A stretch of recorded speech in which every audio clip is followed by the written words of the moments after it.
తెలంగాణ ముందస్తుగా మీ ప్రశ్నలో ఉన్నటువంటి అంశం, మీరు డేంజర్ జోన్లో ఉన్నారు, రెండు పార్టీలు మిమ్మల్ని.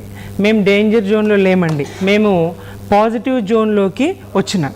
2 ఏళ్ల కాంగ్రెస్ పాలన చూసినటువంటి ప్రజలు, ఎలాంటి సహకారం లేనటువంటి బీజేపీ కేంద్రాన్ని చూసినటువంటి తెలంగాణ ప్రజలు 8 మంది ఎంపీలను కాంగ్రెస్కు 8 మంది ఎంపీలను బీజేపీకి ఇచ్చినప్పటికీ ఎలాంటి సహకారం కేంద్రం నుంచి లేకపోవడం బీజేపీ పైన, కేంద్రంలో ఉన్న బీజేపీ పైన. ఇటు రాష్ట్రంలో 2 సంవత్సరాల పాలనలో మరి ఇచ్చినటువంటి హామీలు తుంగలో దొక్కడమే కాకుండా కేసీఆర్ గారి పథకాలను కూడా కొనసాగించలేనటువంటి అసమర్థత స్పష్టంగా కనిపిస్తూ ఉంది.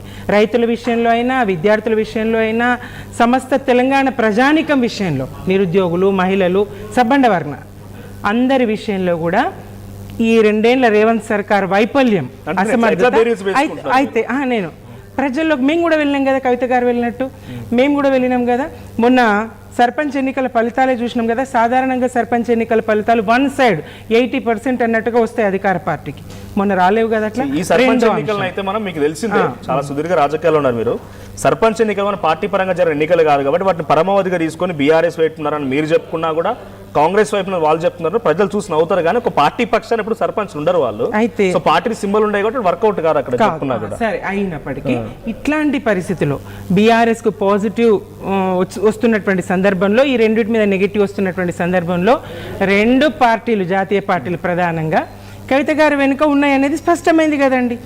రఘునందన్ రావు గారి మాట ఒకటి చెప్పండి. మీకు పాజిటివ్ అయింది అంటున్నారు కదా, అంటే వీళ్ళకి నెగిటివ్ అయింది, మీకు పాజిటివ్ పక్కన పెడితే కవిత వెళ్ళడం మీకు పాజిటివ్ అని అయిందా మీరు భావిస్తున్నారు? అట్లా మీ పార్టీ నుంచి కవితని పంపించడం, కార్యకర్త వెళ్ళడం కూడా పార్టీకి మంచిది కాదు. కార్యకర్త, నాయకులే కాదు, కార్యకర్తలు కూడా వెళ్ళకూడదు. 60 లక్షల మంది కుటుంబం బీఆర్ఎస్. ఇప్పుడు కవిత గారు మీ పార్టీ నుంచి వెళ్ళడం మీకు ఏమైనా విశ్రాంతి కలిగించిందా?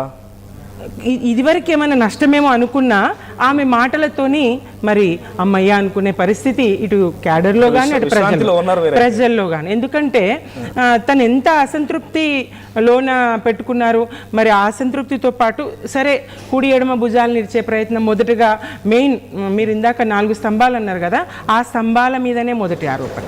తాను లేఖలో ఏముందండి విశేషం ఏమీ లేదు, నా లేఖ లీక్ అయింది, నా లేఖ లీక్ అయింది అని చెప్పేసి అది బహిరంగ లేఖనే అండి. అది బహిరంగంగా రాసినా అందులో అభ్యంతరాలు ఏం లేవు.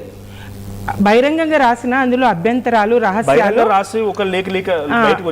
ఒకటి.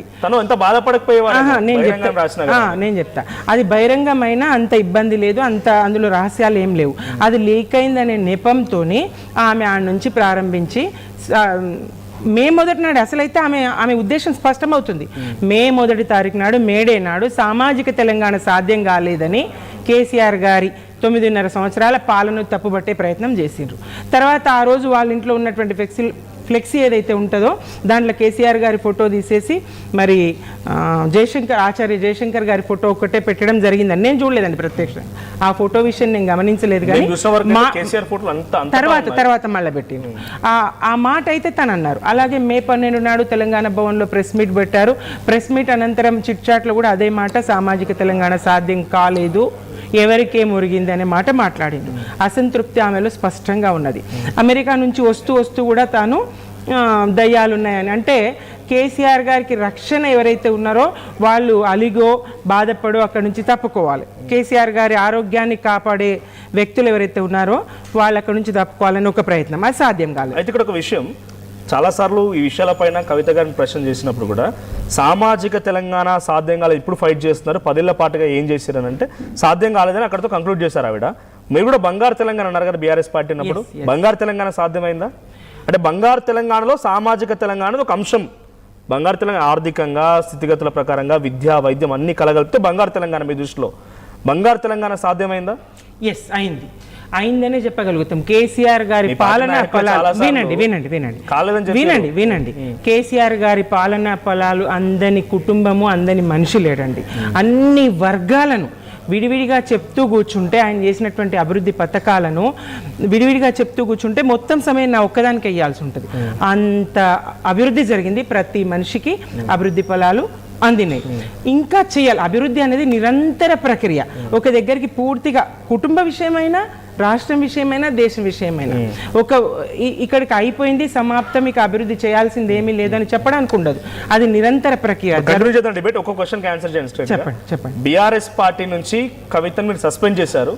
సస్పెండ్ చేసిన తర్వాత తను అవినీతిని మొత్తాన్ని బయట పెడతాను ముందుగా తను జగదీష్ రెడ్డిని, కేటీఆర్ని, హరీష్ రావుని మాట్లాడుకొచ్చింది.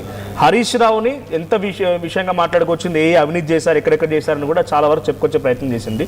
మన మండలి వేదికగా బయట పెట్టి పక్కన పెడితే మండలిలో అందరూ రాష్ట్రం అంతా చూసే విధంగా పెద్ద పెద్ద స్కాములు జరిగాయి. కాళేశ్వరము, అమరజ్యోతి, అమరులకు సంబంధించి దగ్గర కూడా స్కామ్ జరిగింది అనేటువంటి మాటని స్వయాన ఆ కూతురు ఆ పార్టీలో పనిచేసే వ్యక్తి మాట్లాడుకొచ్చిందని అంటే ఇక మీరు ఏం దీన్ని సమర్థించాలనుకుంటున్నారు? నేను చెప్పదలుచుకున్నాను, రాజకీయాల్లో స్వయాన కూతురు, స్వయాన కోడలు, స్వయాన కొడుకు అనేది ఉండదండి. ఎందుకుండదు? నేను చెప్తున్నా, వినండి. ఇందిరాగాంధీ గారు వినండి, ఇందిరాగాంధీ గారి కోడలు, స్వయాన కోడలు, భర్తను పోగొట్టుకున్నటువంటి మేనకా గాంధీ గారిని ఇందిరాగాంధీ గారు పక్కన పెట్టారు. ఆమె సంజయ్ విచార్ మంచి అని ఒక పార్టీ పెట్టిండ్రు. మా కామారెడ్డిలో సంజయ్ విచార్ మంచి తరపున ఎన్టీ రామారావుతో ఇక్కడ పొత్తు పెట్టుకొని మా కామారెడ్డి ఎమ్మెల్యే సంజయ్ విచార్ మంచి ఎమ్మెల్యే గెలిచిండ్రు. అట్లా రాజకీయాల్లో సొంత అన్ని రాష్ట్రాల్లో మరి స్వయాన చెల్లెలు బంధువులు రాజకీయాల్లో ఉండవు. ఒక్కసారి మళ్ళీ మీ దగ్గరకు వస్తా నేను. జాగృతి నుంచి మనోజ్ గారు.